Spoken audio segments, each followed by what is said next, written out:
이번 시간에 우리 스케줄링의 개요에 대해서 같이 한번 살펴보도록 하겠습니다. 자, 우리 스케줄링이라는 거요. 스케줄링이라는 거는 그냥 스케줄 생각하시면 돼요. 우리 일반 사람들도 오늘 하루 종일 해야 될 일이 있다면 그 일의 이제 순서를 정해서 언제 어떤 일을 하고 언제 어떤 일을 하고 언제 어떤 일을 하겠다. 그렇게 이제 계획을 세워서 이제 움직이죠. 그것처럼 컴퓨터에서도 이제 프로세스가 이제 생성이 돼서 실행이 될 때 필요한 이제 시스템에 여러 가지 이제 자원들이 있을 거예요. 그런 자원들을 해당 프로세스한테 이제 할당하는 그 작업을 보고 우리가 이제 스케줄링 그렇게 이제 부르는 거예요. 여기 보게 되면 이제 필요한 시스템이 이제 여러 자원이라고 그렇게 이제 얘기했는데 여기서 얘기하는 그런 자원들은 우리 컴퓨터에 들어있는 모든 장치들, 모든 데이터들 다 얘기하는 거예요. 우리 뭐 CPU다, 메모리다, 뭐 하드디스크다, 파일이다, 프린터다 해서 여러 가지 자원들이 있죠. 그런 것들을 우리가 여기서 이제 자원 그렇게 이제 부르는 거예요. 어차피 그런 자원들은 한정돼 있잖아요. 근데 그런 자원들을 이제 쓰려고 하는 것들은 되게 많아요. 그랬을 때 그 한정된 그 자원을 어떻게 하면 이제 효율적으로 이제 사용할 수 있을까? 그게 이제 우리 스케줄링이라는 거예요. 그래서 하나의 이제 프로세스가 이제 생성이 돼서 완료가 될 때까지 여러 종류의 이제 스케줄링 그 과정을 이제 거치게 됩니다.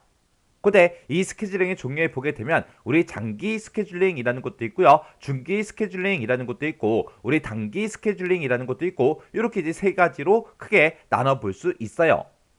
우리가 이제 앞에서 프로세스의 이제 전이 상태에 대해서 공부했었죠. 그때 이제 디스크에 이제 여러 개 이제 프로그램들이 저장이 되어 있고 그때 사용자가 이제 여러 개 프로그램을 이제 동시에 만약에 실행을 시킨다고 생각해 보세요. 그럼 이제 프로세스도 이제 여러 개가 이제 생성이 되겠죠. 그때 그런 각각의 이제 프로세스마다 이제 자원들을 이제 사용을 해야 되는데 그때 이제 똑같은 이제 자원들을 쓰겠다 그런 것도 있고 서로 다른 이제 자원들을 쓰겠다 그럴 때도 있을 거예요. 그때 어떤 프로세스가 어떤 시스템 자원을 이제 사용을 해서 어떤 순서로 이제 처리가 되게 할 건지 그걸 이제 정하는 게 우리 잡 스케줄러예요. 그러면 우리가 이제 병원에 갔을 때는 일반적으로 번호표를 빼고 그 번호에 의해서 온 순서대로 이제 처리가 되죠.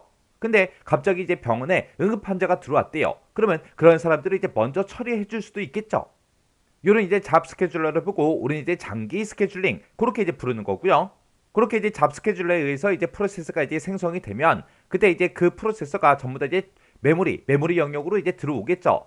그때 만약에 여기가 이제 병원의 이제 외과라고 이제 가정을 한번 해보자고요. 그렇게 이제 외과일 때 그 외과에서도 그 의사 선생님을 만나기 위해서 기다리고 있는 그 사람들이 되게 많겠죠.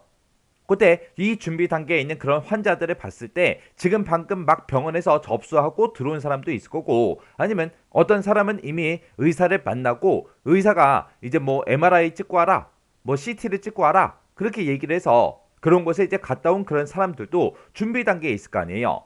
그랬을 때 어떤 환자를 먼저 이제 의사 선생님한테 이제 보낼 건지 그걸 이제 지정하는 그런 작업을 보고 우리가 이제 단기 스케줄링 그렇게 이제 부르는 겁니다. 그리고 중기 이제 스케줄링이라는 건 뭘 얘기하냐? 만약에 좀 병원이 커요. 병원이 엄청나게 커서 만약에 이제 외과에도 여러 명의 이제 의사 선생님이 있다고 가정을 한번 해보자고요. 그렇게 이제 여러 명의 선생님이 있을 때 어떤 환자가 들어왔어요. 그 환자가 이제 들어왔을 때 어떤 선생님한테 이제 보낼 건지 그걸 이제 결정하는 거. 그게 이제 우리 중기 스케줄링이라고 그렇게 이제 부르는 겁니다. 그래서 우리 스케줄링 종류에는 장기 스케줄링이다, 중기 스케줄링이다, 단기 스케줄링이다. 이렇게 이제 세 가지가 있습니다. 우리 장기 스케줄링이라는 거는 어떤 프로세스가 이제 시스템의 자원을 차지할 수 있게 할 거냐? 그걸 이제 결정을 해요. 결정을 해서 준비 상태 Q로 보내는 그 작업을 보고 우리가 이제 장기 스케줄링 그렇게 이제 부르는 거고요. 우리 단기 스케줄링이다라고 하게 되면 여러 개 이제 프로세스가 이제 실행이 될 때 그때 특정 이제 프로세스가 이제 실행되기 위해서는 CPU를 이제 할당 받아야 되겠죠. 그때 그 CPU를 이제 할당 받을 그 시기와 특정 프로세스를 이제 지정하는 그런 작업을 보고 우리가 이제 단기 스케줄링 그렇게 이제 부르는 거예요. 그래서 우리 병원으로 따졌을 때 병원의 이제 안내 데스크에서 이제 접수받는 그 순서를 이제 정하고 이 환자가 이제 어떤 과로 가야 되는지 그런 것들을 이제 결정을 해야 되겠죠. 그런 이제 안내 데스크에서 하는 그런 작업을 우리가 이제 작업 스케줄러 그렇게 이제 부르는 거고요. 그 다음에 어떤 특정 환자들이 이제 외과로 이제 왔어요. 외과로 왔을 때 그때 이제 의사 선생님을 이제 만나야 되겠죠. 그때 그 외과에 간호사가 또 따로 있다고요. 그 간호사가 이제 외과에 이제 찾아온 그 손님들을 이제 의사 선생님한테 이제 넣어줘야 돼요. 넣어줘야 이제 들어갈 수 있는데 그때 어떤 환자부터 집어넣을 거냐 그걸 이제 지정하는 거 그런 걸 보고 우리가 이제 프로세서 스케줄러 그렇게 이제 부르는 거예요. 그래서 얘는 이제 병원의 안내 데스크에서 하는 거고 얘는 이제 그 외과에서 간호사가 하는 게 우리 프로세서 스케줄러요. 그리고 중기 이제 스케줄링이라는 거는 어떤 프로세스들이 CPU를 이제 할당받을 건지 그걸 이제 결정하는 그 작업을 보고 우리가 이제 중기 스케줄링 그렇게 이제 부르는 겁니다.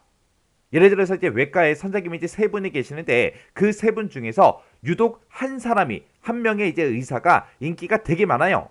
그러면 오는 손님들마다 전부 다 그 의사 선생님한테 진료를 받으려고 하겠죠.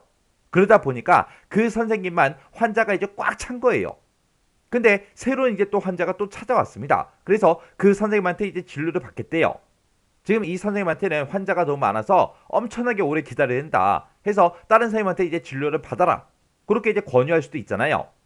그런 걸 보고 우리가 중기 스케줄링 그렇게 이제 부르는 거예요. 해서 CPU를 이제 할당 받으려고 하는 그런 프로세스가 이제 많을 경우에 그 해당 프로세스를 일시 보류를 시켜요. 일시 보류를 시키고 이제 활성화를 해서 일시적으로 그렇게 이제 부하를 조절해 주는 게 우리 중기 스케줄링이요. 그때 이 장기 스케줄링을 수행해 주는 게 우리 작업 스케줄러가 이제 한다 그랬죠.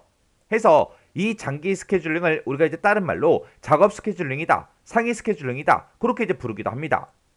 그리고 이 단기 스케줄링이라는 거는 프로세서 스케줄러에 의해서 이제 수행이 된다 그랬어요.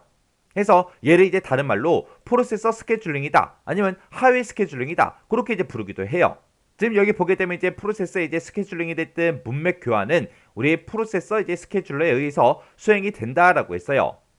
그래서 우리 스케줄링이 뭔지 그 개념 정확하게 알고 계셔야 되고 그리고 스케줄링 종류에는 지금 좀 이렇게 이제 세 가지가 있으니까 뭐가 뭔지 구분할 수 있게 여러분들이 잘 기억하고 지나가시기 바랍니다.